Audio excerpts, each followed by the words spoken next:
Welcome to my channel sequence study. आज हम कर रहे हैं classroom assignment 15 module 3 analytical paragraph. कोई भी प्रॉब्लम हो you can ask me, I am always ready to help you out, but don't forget to subscribe and like and share my channel. So let's start. देखो आज हम कर रहे हैं ना जो ये एनालिटिकल पैराग्राफ, मैं इसको उसमें बता देती हूँ कि आपको स्टार्टिंग कैसे करनी होती है। कोई भी पैराग्राफ दे रखा हो एनालिटिकल लिखने के लिए, तो जैसे ये वाला ही दे रखा है, तो इसमें ये दे रखा है कि भाई ये बताना है कि आप इसके फेवर में जाओगे कि इसके उसमें जाओगे। तो जब भी आपको एक एनालिटिकल पैराग्राफ लिखना है तो थोड़ा सा जो भी टॉपिक है उससे रिलेटेड 2-3 लाइन आप अपनी लिख दो। जैसे अब इसके अंदर जो है ना सिलेबस के बारे में कि भाई सिलेबस जो है स्कूल में सिलेबस ही पढ़ाते हैं और टेस्ट लेते हैं, और बच्चे का जो नंबर जिनके अच्छे आते हैं उनको वो ऊपर चले जाते हैं, उनकी रैंक अच्छी आती रहती है ना। और जो पीछे रह जाते हैं तो फिर जिनके मार्क्स कम होते हैं वो पीछे होते जाते हैं। और पेरेंट्स की हेल्प से, कोचिंग की हेल्प से ये क्या करते हैं, इनको नंबर्स मतलब उनकी हेल्प लेते हैं। और जो सच्ची मुच्ची में रियली में बहुत हार्ड वर्क करते हैं वो तो मेहनत करते हैं और पास हो जाते हैं और अच्छे नंबर्स ले आते हैं, ठीक है ना। मगर दूसरे बच्चों का क्या, जो इतनी जल्दी कवर अप नहीं कर पाती हैं, कोई बात को प्रैक्टिकली नहीं समझ पाते हैं, तो उनका क्या है ना। तो इस बात को स्कूल वाले छोड़ देते हैं। तो आपके जो मन में आता है उस टाइम आप जब लिख रहे हैं एग्जाम में, तो आपको जो पॉइंट अगर आपको उसके फेवर में बोलना है तो आप स्टार्टिंग से ही 2-3 लाइन्स इंट्रोडक्शन लिखने के बाद वो लिखेंगे कि आप जो है सब पॉइंट्स वो लिखेंगे। अगर आप उसके फेवर में हैं तो आप सारे पॉजिटिव पॉइंट्स लिखेंगे, क्योंकि उस टाइम हमारा जो माइंड होता है ना, हम जब लिख रहे होते हैं एग्जाम तो हमारे माइंड में एकदम किसी चीज़ को पढ़ के कोई चीज़ ट्राई करते हैं और उसके जिसके पॉइंट्स ज़्यादा आ रहे हो आपके दिमाग में वो आप लिखना शुरू कर दो। तो आपको सारे पॉजिटिव एस्पेक्ट्स ही लिखने हैं अगर आप उसके फेवर में हो।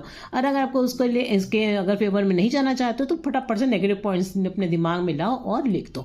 और अगर ऐसा भी हो सकता है एग्जाम में आपको दोनों पॉजिटिव एस्पेक्ट भी दे रखे हो, नेगेटिव एस्पेक्ट भी दे रखे हो, है ना, दे रखे होंगे। तो आपको अगर पॉजिटिव में जानते हो आप सिर्फ उसके पॉजिटिव फीचर्स उठा लेना और उनको बस फटाफट से, अगर टाइम कम भी है तो उनको फटाफट से जोड़ जोड़ के लाइनें जोड़ जोड़ के लिख देना, ठीक है ना। तो आप देखो शुरू करते हैं। इसमें है लिखना है हमें कि जो स्कूलिंग जो सिलेबस है वो कंप्लीट कराते हैं और टेस्टिंग वाला ये है। तो nowadays the idea of completing the syllabus and testing has become the pivot around which all schools are rotating with the help of coaching centres. With the help of coaching centers and parents' help, some students get good marks and becomes truly competitive. But is it true for all? For maximum students? I am not in favor of this system because maximum students do not benefit from this type of system. अब देखो मैं इसके against जा रही हूँ तो मैंने starting से ही लिख दिया कि I am not in this favor, है ना। Teachers in schools, teachers in short duration have to complete the syllabus, so they teach in short. Most of the concepts remain unclear and students grasp them in order to get good marks.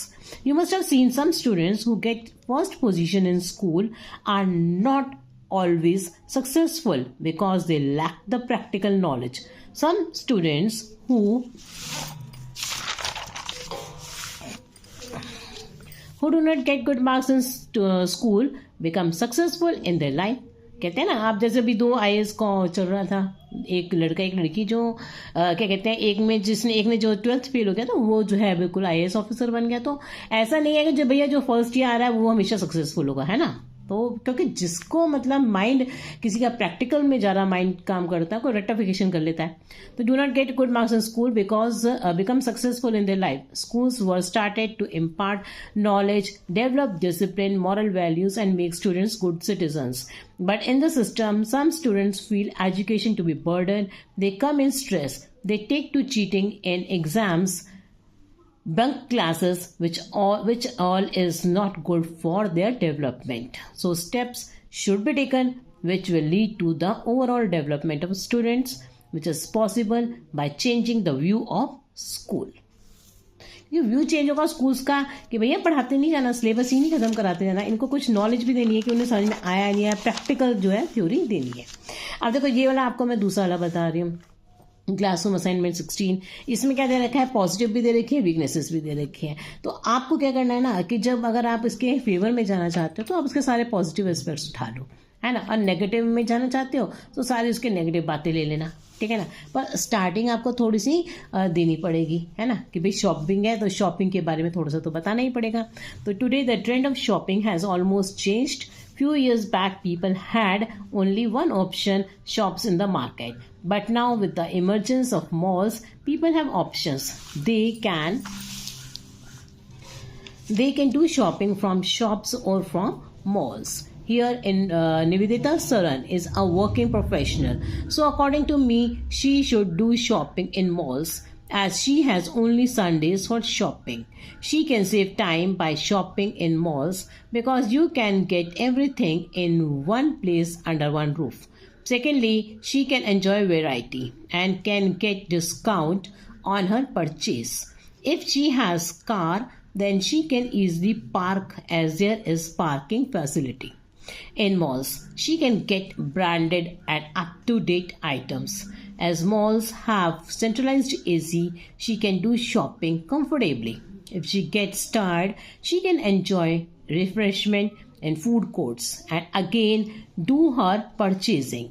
So I would suggest that she should do shopping in malls. अब देखो मुझे जैसा लगा कि भाई shopping इन malls नहीं करनी चाहिए उसको, क्योंकि प्रोफेशनल है, प्रोफेशनल लोगों के पास तो रोज और दुकानों पे एक एक दुकान पे चक्कर काटने का टाइम नहीं होता, और उनसे होता भी नहीं है कि अभी एक दुकान पे जा रहे फिर दूसरी जगह से सामान खरीद रहे हैं। तो उनको ज़्यादातर क्या पसंद आता है, मॉल्स में उनका थोड़ा मतलब मूड भी फ्रेश हो जाता है घूम के, और वो चाहे शॉपिंग भी बढ़िया हो जाती है कि वहाँ पे हर चीज़ उनको एक ही जगह पर, और ब्रांडेड चीज़ें चाहिए होती है तो ब्रांडेड चीज़ें भी ईजिली मिल जाती है। So thank you for watching my video. Any problem, please ask me in the comment box. Thank you.